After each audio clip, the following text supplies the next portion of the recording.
Sweating hands, I wiped them on my apron for the 100th time while glancing around the shiny kitchen of my soon-to-open diner. Everything needed to be flawless. I had invested my entire life, savings, heart, and soul into this place. My phone buzzed as I checked the walk-in fridge again. It was Sophia. I answered, clenching my gut. Sophia said, "Jessica, darling." Her sweet voice rang out from the speaker. "I have the most wonderful news." I got ready. "Which is, Sophia?" "I've sent an invitation to your opening night to all of my country club pals. Wouldn't that be amazing?" My mouth fell open. "Everyone, Sophia? Too many people there. Remember that we're trying to keep it small?" With a tinkling sound that made my teeth tense, she laughed. "Oh, what foolishness. More is always better. You ought to be giving me gratitude for bringing in business." I squeezed my nasal bridge. "Please, Sophia. Our guest list is quite exclusive. I'm unable to—" "Jessica!" Neil stormed into the kitchen, his voice boomy. "You are there. Mom called just now. Isn't it wonderful that her pals are visiting?" I was overcome with surprise when I fixed my gaze on my husband's face. "Neil, we discussed this. We decided on a modest entrance." His hand was waved off dismissively. "It'll be all right, honey. Come on. Mom is an experienced worker." A familiar ache in my chest surfaced. "Set your mother's phone to speaker," I uttered in a firm tone. Neil nodded, appearing perplexed.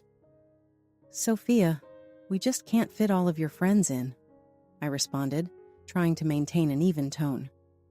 "I appreciate your enthusiasm. The list of guests is finalized."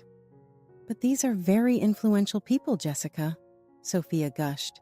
"Consider the relationships you will establish." Neil added, "Yeah, honey, that could be great for business." I counted to 10 while I closed my eyes. Neil and Sophia were quiet and waiting when I opened them. "No," I firmly said. "I apologize, but no. This is the night I'm opening my restaurant. I won't let things fall apart at the last minute since I've planned every little thing." Sophia became icy in her voice. "I see. I guess I'll just have to break the bad news to everyone. It's truly a pity, considering everything we've done for you." The call ended. Neil's expression was a mix of disbelief and disappointment as he gaped at me. "How could you, Jessica? My mother was helping." I positioned my shoulders squarely. "Remember, Neil, this is our dream, mine as well. I don't need your help, but—" Jake, my main chef, popped his head in the open kitchen door. "Chef, there is an issue with the delivery of the fruit. Heirloom tomatoes are limited there." I nodded, closed my eyes, and inhaled deeply. "I'll be right there." I turned back to face Neil and replied, "We'll talk about this later. I have to manage a restaurant right now." I heard Neil murmur, "Mom's not going to like this," as I followed Jake outside. With my hand on the door frame, I stopped in the entryway. "Maybe it's time your mother realized she can't always get what she wants," I remarked without looking back. With me, the door closed, leaving Neil alone himself in the kitchen. My mind raced as I marched towards the cargo dock. This was the day that would make my life the happiest, the result of years of sacrifice and laborious effort. Rather, I had a sense of vulnerability as I attempted to strike a balance between my aspirations and the demands of my spouse's family. But I straightened my back as I went outside into the cool, crisp air. This was my chance, my restaurant, and I was going to make it work, whether Sophia approved or not, come hell or high water. I was knee-deep in preparation work for the restaurant's soft opening the day following my run-in with Sophia. While I meticulously cut the vegetables, my thoughts drifted back to all the times I had gone above and beyond to satisfy my lavish in-laws. Neil looked sheepish as he sauntered in through the open kitchen door. "Hey, sweetheart, have a moment, please?" I put my knife down and used my apron to wipe my hands. "What is it, Neil?" He shuffled his feet, his eyes barely meeting mine. Oh, Mom called once again. She wants to make up for yesterday because she feels so bad about it. A suspicious eyebrow went up. Oh, how is she going to go about doing that? Neil's expression lightened. A pre-opening cocktail reception at her country club is being offered by her. Isn't that fantastic? My heart fell. Neil, we are unable to afford this. That's not a big deal. He cut off, dismissively waving his hand. Mom promises to take care of everything. She is apologizing in this way. I took a deep breath and closed my eyes. And what's the catch? Neil had a perplexed expression. Catch? Nothing is at risk. It's simply taken care of by Mom. With a sour laugh, I laughed. Neil, your mother has never taken action without a reason. Do you recall our wedding? His forehead wrinkled. What about our event? She hung it over our heads for years after insisting on paying for it. She would always mention how much she spent on our beautiful day whenever she wanted something. Neil's expression darkened. Jessica, please, that is unfair. Mom is only attempting to assist. I resumed my preparation work, using more force than necessary when I struck the chopping board with my knife. Such as when she contributed to our home's down payment? Or how she assisted us when our car broke down by letting us use hers? What are you referring to? Neil raised his voice and inquired. I whirled around and glared at him with my knife. We wind up paying for your mother's assistance twofold every time she does.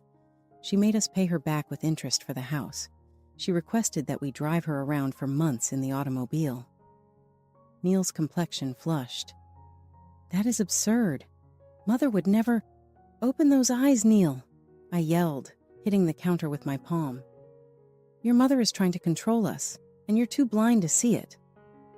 With the exception of the freezer's hum, the kitchen fell silent. Neil gaped at me as he stared. He murmured, I need some air, turned on his heel, and ran out of the kitchen. I attempted to calm my breathing and leaned against the counter, my hands trembling. My phone rang, and it was Sophia's SMS. I really hope you'll think twice about the cocktail party, Jessica, my dear. After everything that Jonathan and I have done for you and Neil, it would mean a great deal to us. I held the phone hard, white knuckles appearing on my fingers. I pressed the call button before I could stop myself twice. On the first ring, Sophia answered. Jessica, what a delight to hear from you. Sophia, I said, my tone detached. I appreciate the offer, but we won't be needing a cocktail party. But sweetheart, consider the exposure and the relationships, she mused. This celebration is necessary for you. Taking a deep breath, I prepared myself. Sophia, no. I want you to quit meddling in my personal affairs in life. The person on the other end of the line took a sharp gasp. I beg your excuse? You heard me, I said again, my voice growing louder. I'm over being tricked. I'm over the self-serving charity and guilt trips. You must either treat me equally moving forward or not at all. Sophia's tone became cold. I see. If that's the case, we might want to reevaluate our financial commitment to your small business. My heart felt icy. What investment? Oh, you were unaware, Neil. We have been assisting him with part of the initial expenses. However, if you're so keen to shove us aside... The call ended. With my phone in hand, I stood there, letting the ramifications of Sophia's comments sink in. Behind my back, Neil had been embezzling money from his parents. Lies and deceit served as the cornerstone of our restaurant dream. Looking around my haven, the kitchen, I saw that nothing was what it seemed. The smooth opening was only the beginning, I realized as it drew nearer. Entering our bedroom, I saw Neil comfortably curled up on the bed, idly browsing through his phone. I murmured, "We need to speak," in a voice that was shaking from barely controlled rage. Neil gasped as he looked up. "What's wrong?" Your mother just told me about the financial commitment you two made in the restaurant, I yelled. Care to explain? His countenance turned pallid. Jessica, I can explain. Save it, I interrupted him. How could you act in such a way behind my back? Neil, this was meant to be our dream, our eatery. With a hand sweeping through his hair, he sat up. I was left with no option. Our finances were very low, so Mom offered her assistance. I gave a sour laugh. And you didn't think to tell me? Your wife? Your partner? Neil shot a defiant look into his eyes. Well, something had to be done by someone. You were blind to the fact that we were drowning because you were engrossed in your tiny culinary fantasy. I felt his words smack me. My imaginary little chef? Do you believe that to be what this is? Jessica, come on, he mocked. During a recession, you're opening a fancy restaurant. It's not precisely a sensible business strategy. I was staring at this man and could hardly believe it was me. Neil, what happened to you? You once had faith in us, in me. He slumped his shoulders. Jessica, reality happened. Remember that I lost my job? Yes, I do remember, I answered in a harsh tone. You also mentioned that you would look for another one. How is your quest for a job going? Neil's complexion flushed. It's not really that easy. The market is currently difficult. Really? I made a challenge.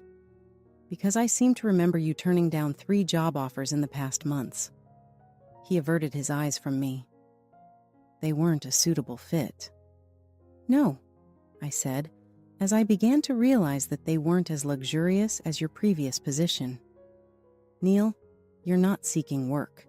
You're waiting for someone to provide you with the ideal role with abandon. Neil got to his feet, balling his fists. That is unfair. All along, I've been rooting for your dream. I chuckled without humor. Lying to me in order to support me? By secretly obtaining funds from your mother? He exclaimed, I did what I was required to do. Someone had to be practical. Practical? I fired back. Were you able to tell your wife a lie? To undo all that we have labored for? Neil's expression twisted. I was trying to help. No, I said in a calm yet assertive tone. Just like your mother, you were attempting to exert authority over me. I'm over being in charge, I guess. As I turned to walk away, Neil seized my arm. Jessica, please hold off. We are able to resolve this. I released his hold. Neil, there's nothing to solve. You choose what to do. I'm doing mine right now. What's that supposed to mean? Called Neil after me as I left the bedroom. I stopped at the door without looking back. Neil, it implies I'm through. With everything. With your lies, with your mother's deceit. With or without you, I'm going to turn my restaurant into a success. I tried to recover my breath by leaning against the wall and slamming the door behind me, my heart racing. My phone rang and it was Jake, my main cook, texting me. We've got an issue, chef. Just now the health inspector paid us an unexpected visit. He wants to see you right away. I fought back tears of frustration as I closed my eyes. This would undoubtedly occur presently. I inhaled deeply, straightened my back, and made my way to the door. I had a dream to guard and a restaurant to defend. My thoughts were racing as I drove to the restaurant. How could things have collapsed so swiftly? It felt like a faraway memory. The man I married, the one who had won me over with his charm and ambition. There was a stranger in his place, happy to ride my coattails and use his mother's money. As I entered the parking lot, I prepared myself for the struggle that lay ahead. I saw my reflection in the window as I made my way to the door. I appeared determined in spite of everything. I said to myself in a whisper, "You can do this, Jessica. It's time to take control of your own story." I then pushed open the door, prepared to take on any obstacles that were in my way. My rules, my restaurant. And nobody was going to get in my way. Not even a surprise health inspection. Not Neil. Not Sophia. Like a storm approaching, the day of the restaurant's debut loomed large before me. Smelling faintly of herbs and the hum of appliances, I stood in the kitchen, trying to calm the gnawing dread in my gut. The sound of Chef Jake's voice interrupted my dream. "The last delivery of wine has just arrived. Where would you like it?" I forced myself to return to the present with a blink. "Let's go check it." I couldn't get rid of the sense of impending disaster as we made our way to the storage area. I could still hear Sophia's threat regarding her investment, and Neil's betrayal hurt like a fresh cut. My phone beeped as we were halfway through inventory. On the screen, Sophia's name flickered. After hesitating, I responded. Sophia spoke in a sweet voice. "Jessica, darling," as she radiated through the speaker. "I hope our brief conversation has been reconsidered. After all, the opening is tomorrow." I clenched my hold on the phone. "Sophia, I've told you." Now. She cut herself off. "Let's not rush things. I would be so sad if something went wrong on your special night. You are aware of how erratic these things may be." A shiver went through my body. "What are you saying?" "Oh, nothing, sweetheart," Sophia said. "Just that it would be unfortunate if, for example, the health inspector discovered any anomalies, or if there were unexpected problems with your liquor license." My heart felt icy. "Wouldn't I?" Sophia laughed as cold as ice. "Be very careful, Jessica. More than you realize, you need us." The call ended. I became motionless as the realization of her danger dawned on me. Chef Jake's worried tone brought me back to the present. "What's up?" he inquired. I faked a laugh. "Nothing. Now let's wrap things up." But my mind was racing as we worked. Was Sophia really going to ruin the opening? Would she really go that far? And how could I stop her if that's what she did? A few hours later, I was by myself in the dining area with the carefully arranged tables and the calming ambient lighting. My ambition had come true after years of sacrifice and extreme labor. And now, on the eve of realizing it, it all seemed to be sliding away from me. When the doorbell rang, I looked up to see Neil enter. His expression was one of guilt and worry. He began, "Jessica, we need to talk." I let out a sigh and felt all 38 of my years at once. "Neil, about what? Your falsehoods? The threats from your mother?" He winced. "Mom, she means well, but I know I messed up. She merely wants to help." I gave a sour laugh. "Help by threatening to ruin the introduction. A little assistance." Neil's eyes got bigger. "What?" She declined to— "Neil, wake up!" I yelled. "Your mother is attempting to control us, to own us, and you're supporting her." Gazing lost, he ran a hand through his hair. "What do you need me to do?" I looked at him, truly looked at him, and for the first time I saw a scared boy still clinging to his mother's apron strings instead of the self-assured guy I'd fallen in love with. "Neil, I want you to make a choice," I muttered. "Either her or me. Either our lives or hers. Because I am no longer able to do this. I refuse to." Neil's expression twisted. "Jessica, please don't make me pick." "That's the problem, isn't it?" I said, scarcely raising my voice above a whisper. "You already have." I averted my gaze because I could take no more of him. "I think you should go, Neil," I said again, a stern tone in my voice.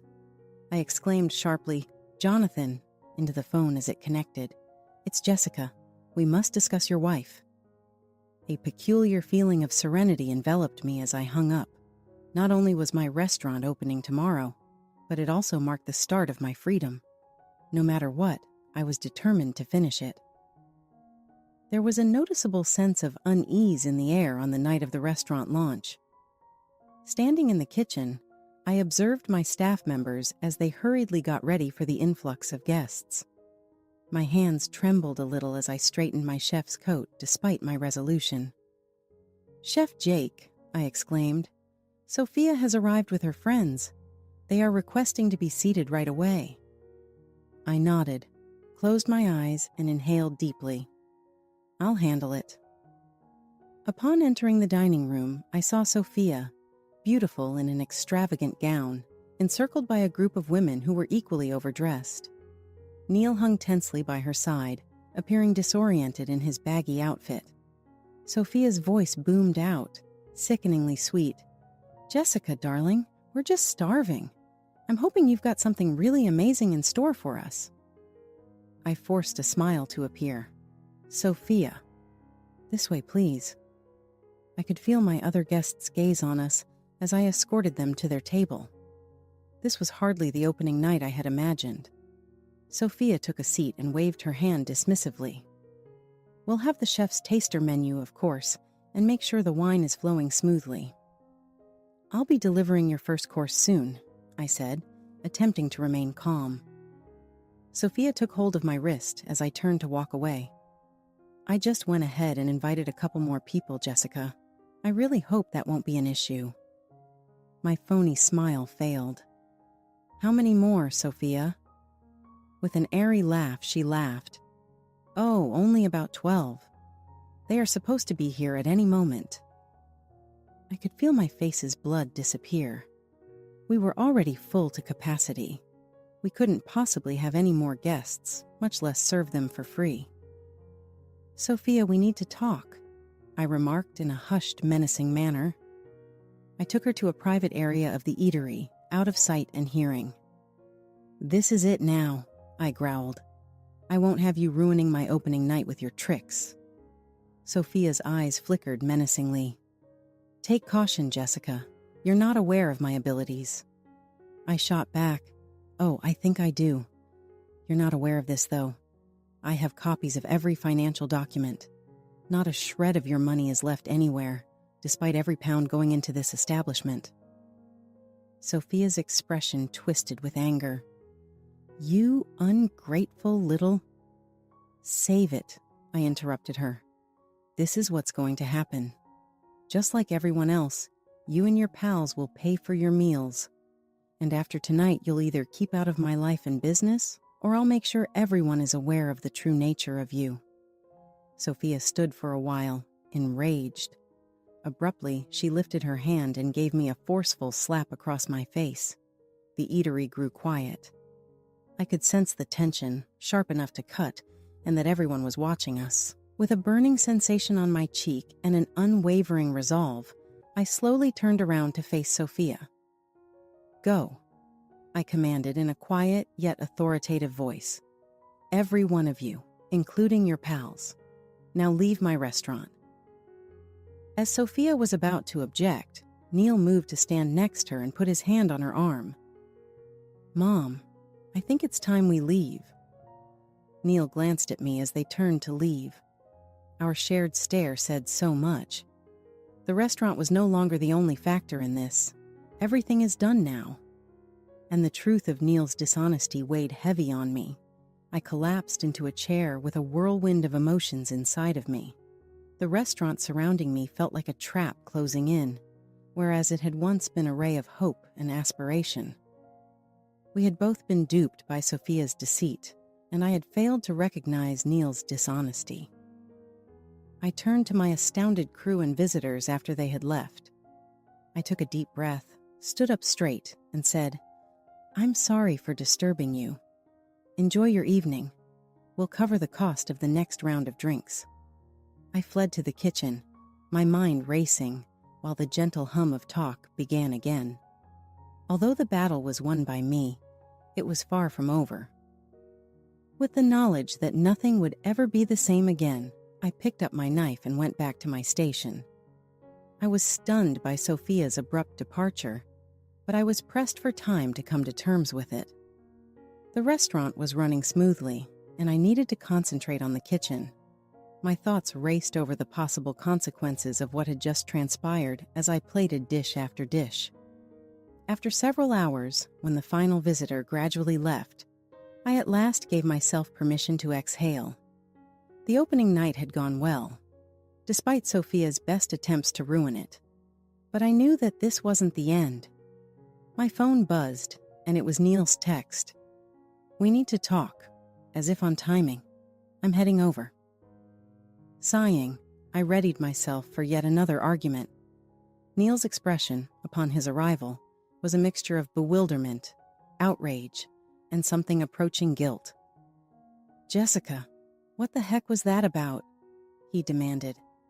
"How could you degrade my mother in such a way?" I chuckled sourly. "Neil, make her look bad? She attempted to ruin our first night. Are you concerned about her feelings because she intimidated me and tried to manipulate us?" Neil's expression twisted. "She was only attempting to assist, but now she won't pay for anything. What is the total amount of money we have lost?" My heart felt icy. "Neil, what do you mean, how much money have we lost?" He averted his gaze, reluctant to look me in the eye. "Mom's been paying for a lot of our bills, more than what I gave." The space felt like it was spinning. "Neil, how much more?" I asked. "Nearly everything," he exclaimed. "Everything from the equipment to the renovations to the first month's rent. We owe money. Jessica, up to our eyeballs. She's threatening to call it all now, too." I felt like I'd been punched in the gut. Everything I'd worked for, everything I'd sacrificed, it was all built on a lie. "Get out," I whispered. Neil looked stunned. "What?" "Get out," I screamed, my voice raw with emotion. As the door slammed behind him, I collapsed onto a chair, my mind reeling. How had I let things get this far? How had I been so blind? With shaking hands, I pulled out my phone and dialed Jonathan's number. I didn't care that it was late. Now was the time for this to finish. In response, a sleepy Jonathan said, "What's wrong, Jessica?" My voice was shaking from barely controlled fury. "Sophia is putting all of this at risk. Jonathan, I need your assistance. Please." A quiet silence ensued. "I'll be there in 20 minutes. As promised, Jonathan showed up to the restaurant looking bedraggled but awake. I hurriedly told him everything, including the debt we were drowning in and Sophia's threats and deceit. Jonathan listened in silence, the expression on his face getting gloomier by the minute. He sighed deeply and wearily when I was done. He said, "Jessica, I'm so sorry. I didn't realize things had become so awful. Sophia has always been cunning, but this is beyond unacceptable." "What actions are available for us to take?" I asked, wishing I didn't seem so desperate. Jonathan's resolve hardened his eyes. "Let me take care of it. Sophia and the money will be in my hands. You concentrate on keeping this place operational." "Why are you helping me?" I asked as he turned to go. With a melancholic grin, he hesitated at the entrance. "Because someone needs to step up to her, and because you remind me of myself many years ago, before I let Sophia take hold of everything." Jonathan departed, leaving me to sit by myself in the dimly lit cafe, surrounded by the ruins of my dream. I didn't know if the things I'd fought so hard for would hold together through the night. However, as I took in the spotlessly clean kitchen and the expertly arranged tables, a feeling of resolve began to grow within me. I'd be damned if I allowed Sophia or anybody else to take away my restaurant. This was my dream. I got up and went to get my phone, full of renewed resolve. Time to use fire to put out fire with fire. Sophia was going to have a war if that was what she wanted. I was nervous, but determined as ever when I showed up early at the restaurant the following morning. Just as I opened the door, I saw a modern black automobile arrive. With a firm yet somber expression, Jonathan emerged. "Jessica," he said in a hushed voice, "we must speak inside."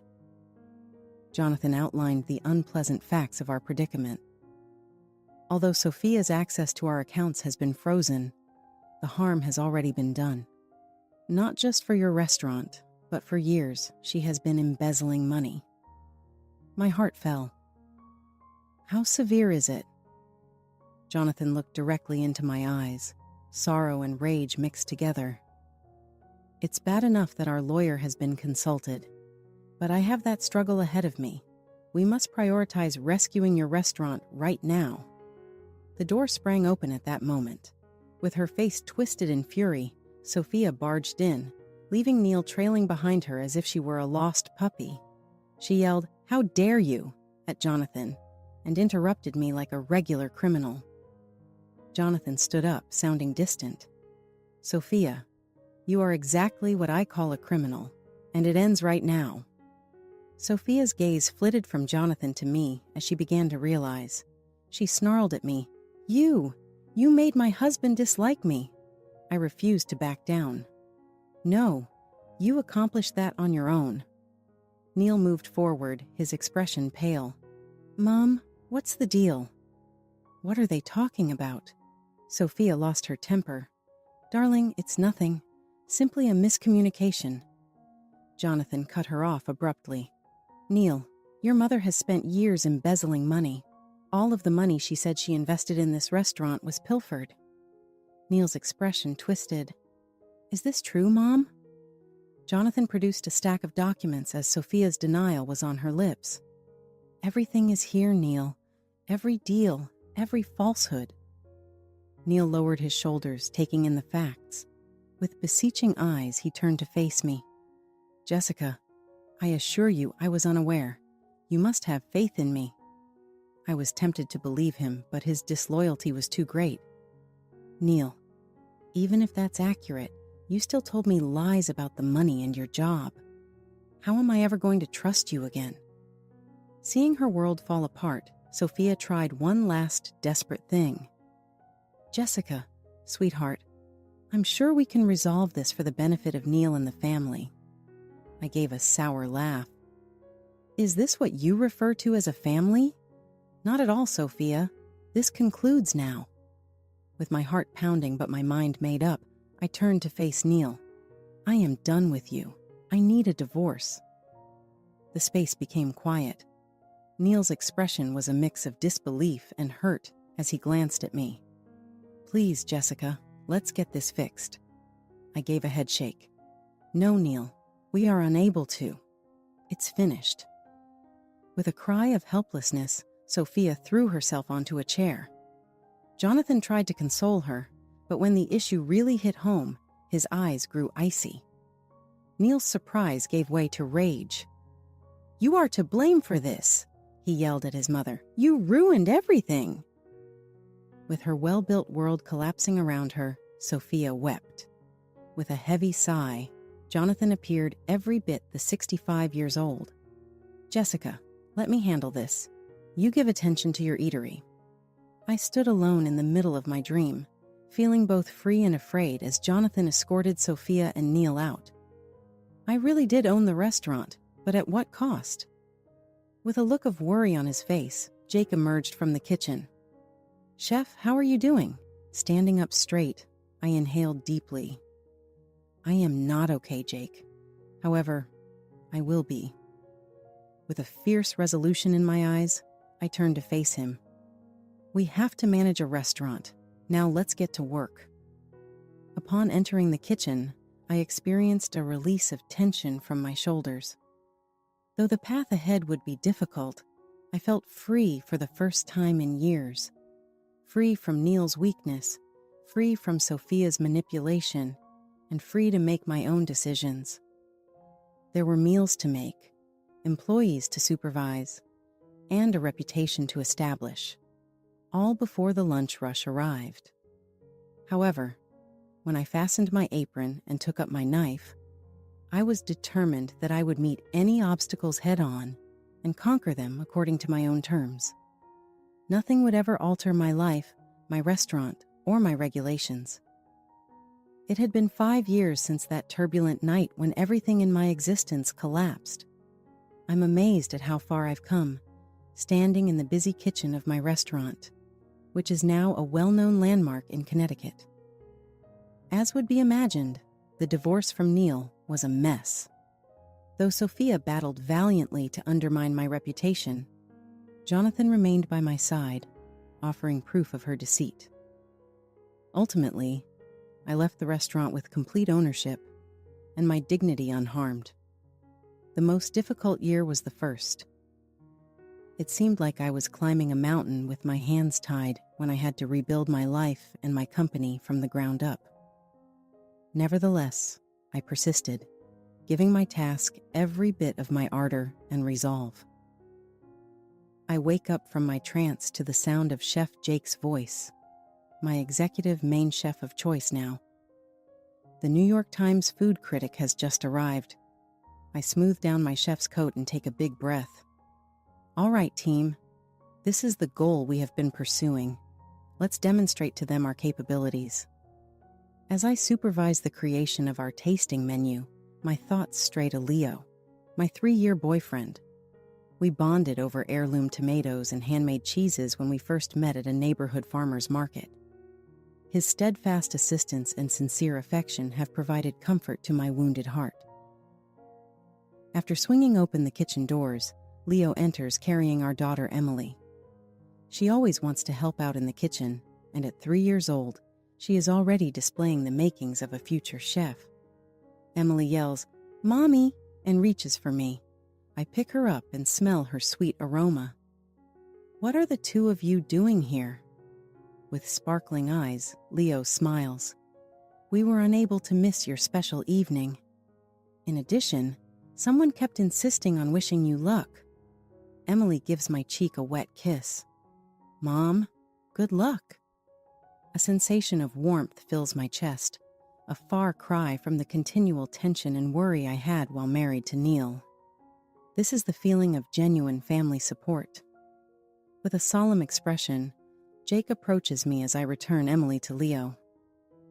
"Chef, there's a visitor in the dining room to see you."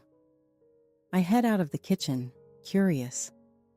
When I notice it's Sophia who's waiting, my heart stops. She is more mature and reserved than I recall. She no longer exudes the same arrogance. Instead, she now has an almost regretful appearance. She whispers, "Jessica," scarcely raising her voice above a whisper. "I owe you an apology." I stand there speechless and stunned. Sophia keeps talking, her words flying out. "It was not forgiven what I did to you, Neil, or our family. I've been in therapy for the past 5 years, attempting to comprehend my actions. I need to let you know how sorry I am, even if I don't expect your forgiveness." I briefly travel back in time to that evening and experience all of the hurt and rage again. However, when I look at Sophia now, I see something. The influence she used to have over me has faded. I'm not that lady anymore, someone who would give up her aspirations in order to win the acceptance of others. "I appreciate you mentioning that, Sophia," I added in a firm voice. "Thank you for apologizing. I hope you've been able to find peace." With tears in her eyes, she nods and walks away. She stops as she approaches the door. "Your restaurant looks stunning. Jessica, you've done great. I'm proud of you, I really am." I'm left standing in the center of my flourishing restaurant, surrounded by the life I've created for myself. And then she's gone.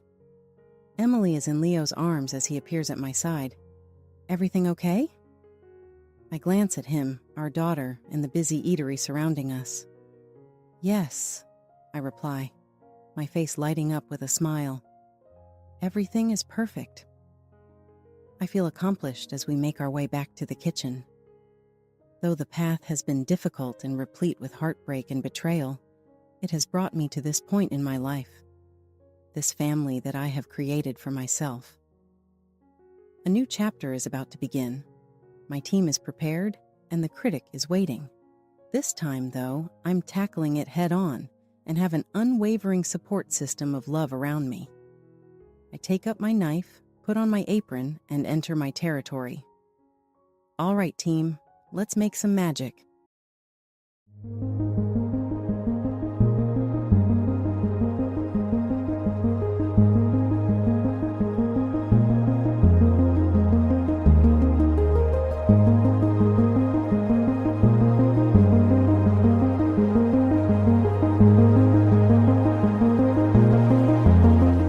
All right, everyone's presentations are done. Nick, the manager, said as he tried to move the discussion forward. "Excuse me, I haven't. I recently found out something." Nick interrupted me and began to speak. "There's apparently someone in this department who didn't graduate high school and is just a part-timer." "Meetings should be for employees only." "Absolutely right." His lackey, Mike, of course, agreed with Nick. "I'm leaving." After leaving the meeting room, I started to shut down my computer. I noticed that an email had arrived, not in my personal inbox, but in the company's shared email. Thinking, there's no point in speaking up, no one will listen, I went home quietly. The next day, I heard a commotion from Nick's desk. He was staring at his computer screen, his face pale. "Nick, is something wrong?" Mike looked at the screen with him. And he turned even paler than Nick. Why is he so angry? Knowing the reason for Mike's distress, I thought to myself, serves them right. My name is Adam. My mother passed away when I was in the 9th grade, and I was raised by my father.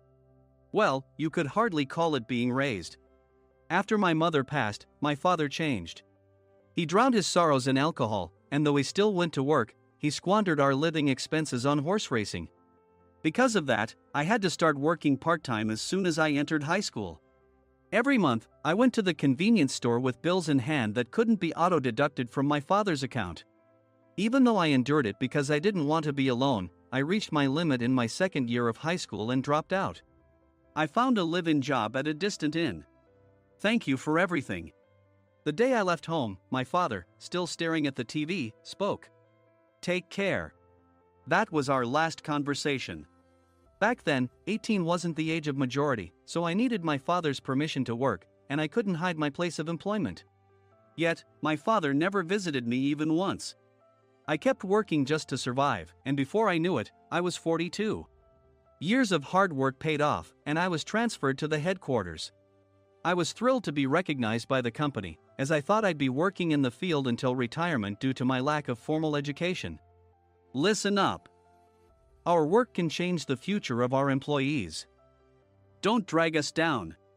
On my first day after the transfer, Nick, dressed in an expensive suit, spoke sternly.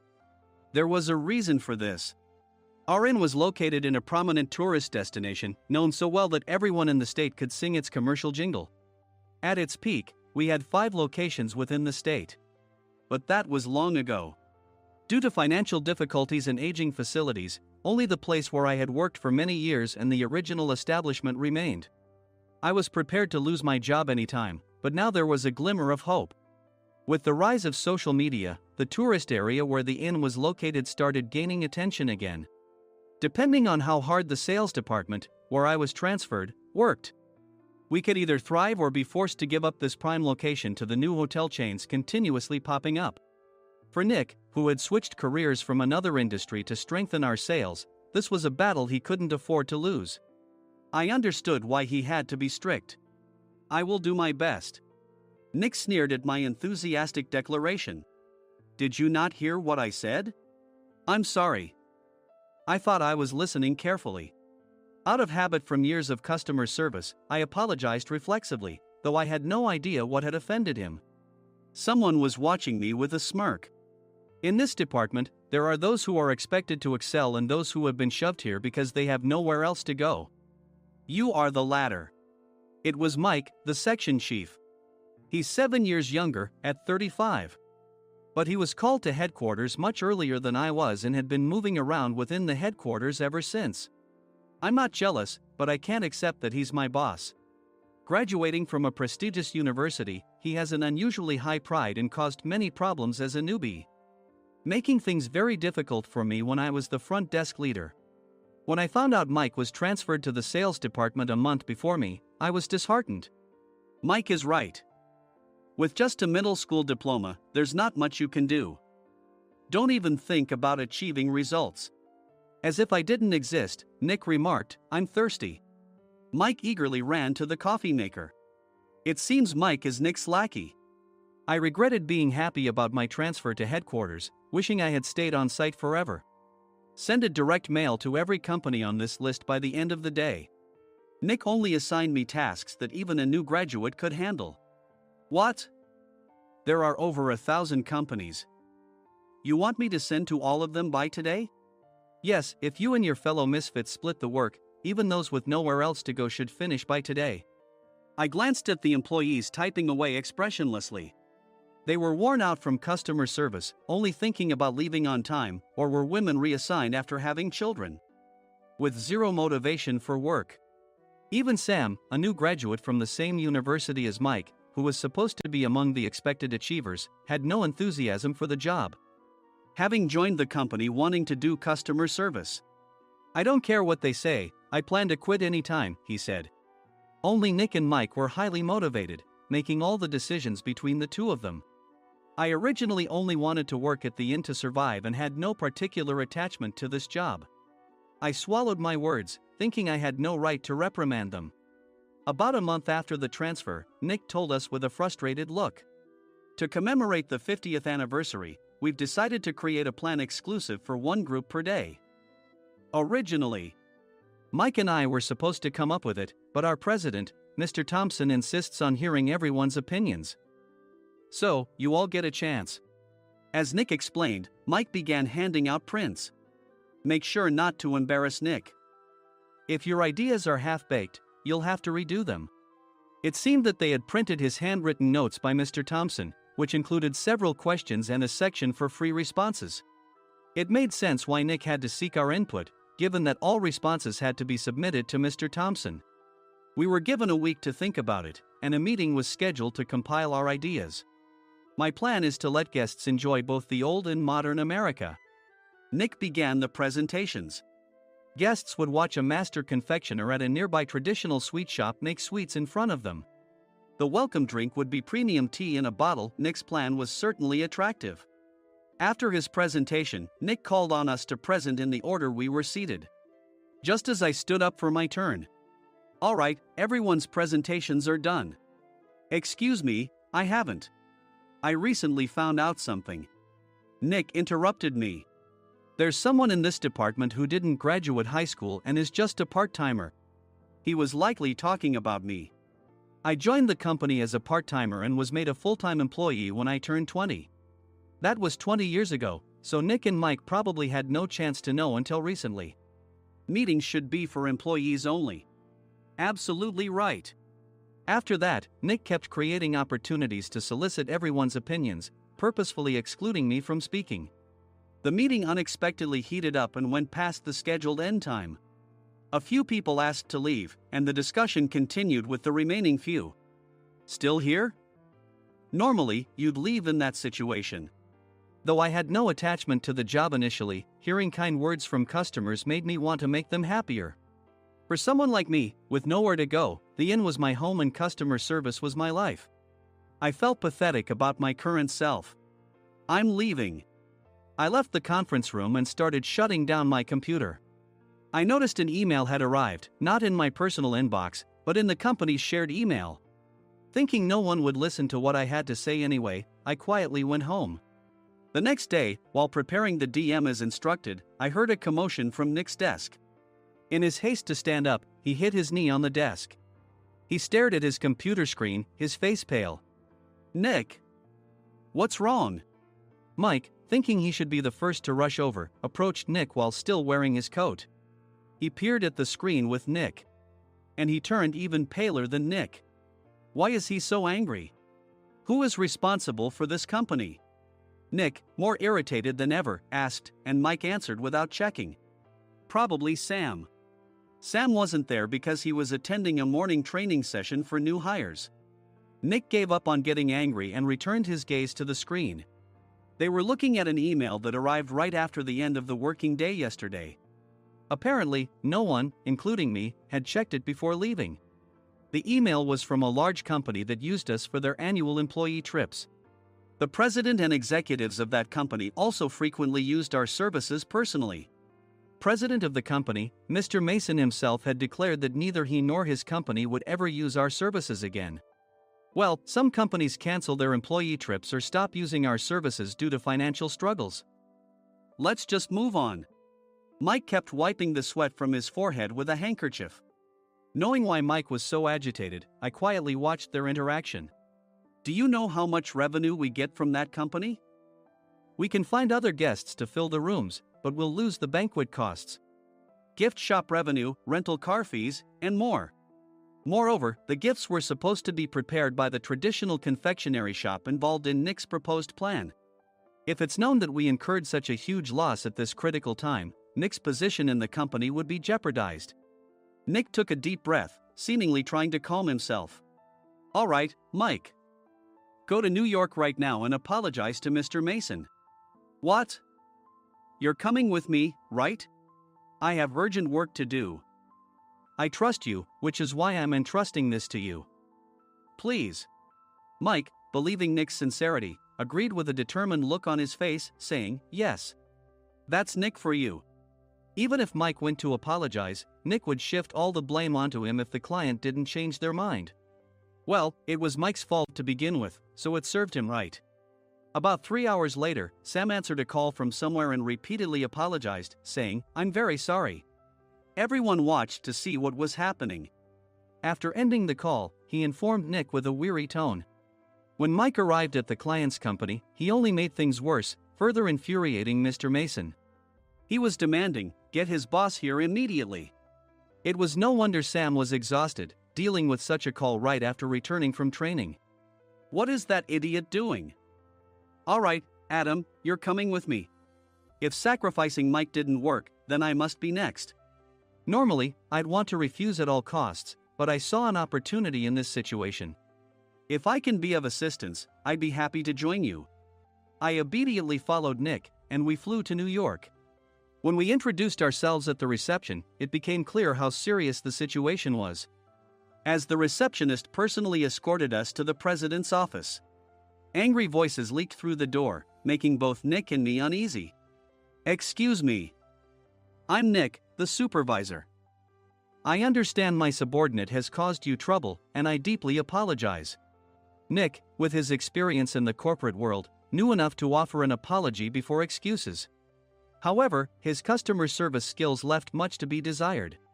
I sighed as I saw Mike trembling like a small dog in the corner of the room. What kind of training are you giving your subordinates? Mr. Mason glared at Nick with a red face. The intensity of his gaze made even Nick take a step back. Regrettably, I joined this company only 2 years ago and was unaware of Mike's issues. I should have identified his shortcomings sooner. Indeed. I should have realized sooner. No sensible person would come to apologize and then give a lengthy presentation on the drawbacks of not using their in. Nick froze, his mouth slightly open. Suspecting the worst, I picked up the documents that had fallen to the floor. It seemed Mike hastily prepared these documents on the plane, listing the disadvantages. Disadvantage 1: if you change the venue for the company trip, employees might suspect it's for cost-cutting reasons, leading to a negative impression. Reading it aloud half-jokingly, Nick snatched the papers from my hand and checked the contents with a furious expression. Among the stack of documents was a receipt from a nearby convenience store's copy machine. I felt a pang of dread, hoping he hadn't shown the receipt as well. What do you think he said when I asked what kind of nerve he had to do this? I'm very sorry. Faced with the dire situation, Nick must have thought there was nothing left to do but apologize.